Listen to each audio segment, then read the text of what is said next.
ఆత్మీయులందరికీ నమస్కారం. అందరూ ఆరోగ్యంగా ఆనందంగా ఉండాలని మనస్ఫూర్తిగా కోరుకుంటున్నాను. ఇప్పుడు చూస్తున్నారు కదా ఫ్రెండ్స్, వర్షాలు ఎక్కువైపోయాయి. సూర్య భగవానుడు వారం 10 రోజుల నుంచి కనిపించట్లేదు. సూర్య భగవానుడు కనిపించకపోతే చాలు, ఇక అనారోగ్య సమస్యలు, విష జ్వరాలు, టైఫాయిడ్, డెంగ్యూ, మలేరియా, మరి ఇలాంటివన్నీ కూడా మనకి సోకుతూ ఉంటాయి. మరి ఇలాంటి సందర్భాల్లో ఏం చేయాలి, ఆరోగ్యాన్ని ఎలా కాపాడుకోవాలి? హాస్పిటల్లో కిక్కిరిసిపోతూ ఉంటాయి. ఒక్కొక్కసారి హాస్పిటల్లో బెడ్లు కూడా దొరకవు. ఎవ్రీ ఇయర్ సేమ్ సినారియో మనం ఫేస్ చేస్తూనే ఉంటాం ఫ్రెండ్స్. కనీసం ప్రతి వర్షాకాలం సీజన్లో 10-15 రోజులు వర్షాలు పడడం, సూర్యభగవానుడు దూరంగా అంటే కనిపించకపోవడం ద్వారా ఈ బ్యాక్టీరియా, వైరస్, ఫంగస్ ఇవన్నీ కూడా పెరిగిపోతూ ఉంటాయి. మరి ఇలాంటి సందర్భంలో యోగ శాస్త్రంలో ఒక అద్భుతమైన టెక్నిక్ ఉంది. అంటే ఈ యొక్క విష జ్వరాల నుంచి మనము నివారించడానికి, అంటే ముందే ప్రివెంట్ చేసుకోవడానికి, విష జ్వరాలు రాకుండా ఉండడానికి యోగ శాస్త్రంలో మన శరీరంలో ఉన్నటువంటి సూర్య భగవానుడిని ప్రేరేపణ చేయాలి. ఇది ఎలా సాధ్యం? ఎస్, బయట ఉన్నటువంటి సూర్య భగవానుడు మనకి ప్రత్యక్షం కాకపోయినప్పటికీ 10-15 రోజులు మనలో ఉన్నటువంటి సూర్య భగవానుని చైతన్యం చేయాలి. అది ఎలా అంటే యోగ శాస్త్రంలో కపాలభాతి, సూర్య కపాలభాతి, నాడీ శోధన. అంటే నాడీ శోధన బ్యాలెన్స్ చేస్తుంది, బట్ మనలో ఉన్నటువంటి సూర్యశక్తిని కనుక బయటికి తీయాలంటే కపాలభాతి, సూర్య కపాలభాతి చేయాలి. సో తర్వాత చివరికి మళ్ళీ బ్యాలెన్స్ చేసుకోవడానికి నాడీ శోధన ప్రాణాయామం చేయాలి. ఈ 3 ప్రాణాయామాలు కనుక కనీసం 15 నిమిషాలు ఉదయం, 15 నిమిషాలు సాయంత్రం చేస్తే ఎలాంటి విష జ్వరాలు కానీ మిగతా ఎలాంటి ఇప్పుడున్నటువంటి సీజనల్ ఇంపాక్ట్స్ ఏవైతే ఉన్నాయో అవి రాకుండా ముందే మనం నివారించుకున్న వాళ్ళం అవుతాం.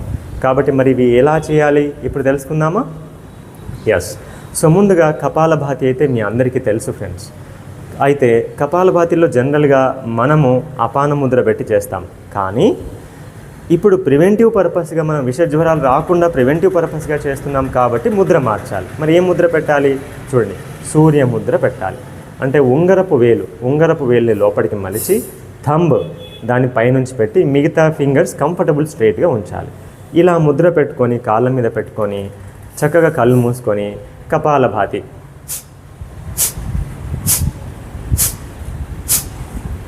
ఇలా 1 నిమిషం కపాలభాతి చేయాలి, 1 నిమిషం రెస్ట్ తీసుకోవాలి. 1 నిమిషం కపాలభాతి, 1 నిమిషం రెస్ట్ తీసుకోవాలి.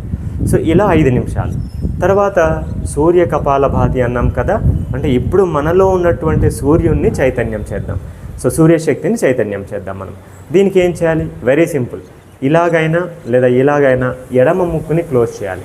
We have to close left nostril. Only right తోటి breathe in, breathe out.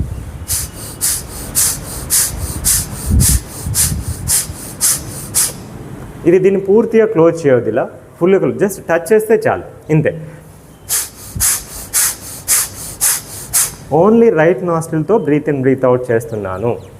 So ఈ రైట్ నాస్ట్రిల్తో బ్రీత్ ఇన్, బ్రీత్ అవుట్ చేయడాన్నే మనం సూర్య కపాలభాతి అని కూడా అంటాం. అంటే సూర్యశక్తి ఈ నాడీ ద్వారా, పింగళ నాడీ ద్వారా సూర్యశక్తి ప్రచోదనం అవుతుంది. సో ఇలా 30 సెకండ్స్ చేయండి, 1 మినిట్ రెస్ట్ తీసుకోండి. 30 సెకండ్స్ చేయండి, 1 మినిట్ రెస్ట్ తీసుకోండి. ఇలా ఒక 5 నిమిషాలు చేయాలి. ఇక మన శరీరంలో సూర్యశక్తి మేల్కొని ఎలాంటి బ్యాక్టీరియా, వైరస్ రాకుండా ముందే నివారించబడుతుంది. మరి దీన్ని తిరిగి మళ్ళీ బ్యాలెన్స్ చేయాలి కదా. బ్యాలెన్స్ చేయడానికి నాడీ శోధన చేయాలి. ఎలా? లెఫ్ట్ నుంచి ఫుల్ బ్రీత్ ఇన్,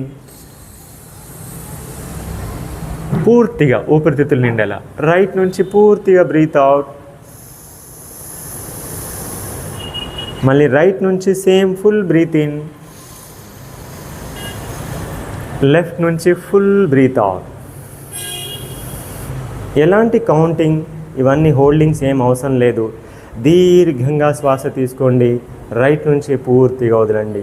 మళ్ళీ రైట్ నుంచి పూర్తిగా బ్రీత్ ఇన్ చేయండి, లెఫ్ట్ నుంచి పూర్తిగా వదలండి. ఇది ఒక 5 నిమిషాలు చేయండి. సో ఫైనల్లీ కపాలభాతి 5 నిమిషాలు మధ్య మధ్యలో విశ్రాంతిస్తూ, అలాగే సూర్య కపాలభాతి 30 సెకండ్స్ చేయాలి, 1 మినిట్ రెస్ట్ ఇవ్వాలి, ఎందుకంటే అది చాలా వేడిని పుట్టిస్తుంది. తర్వాత మళ్ళీ బ్యాలెన్స్ చేయడానికి నాడీ శోధన 5 నిమిషాలు.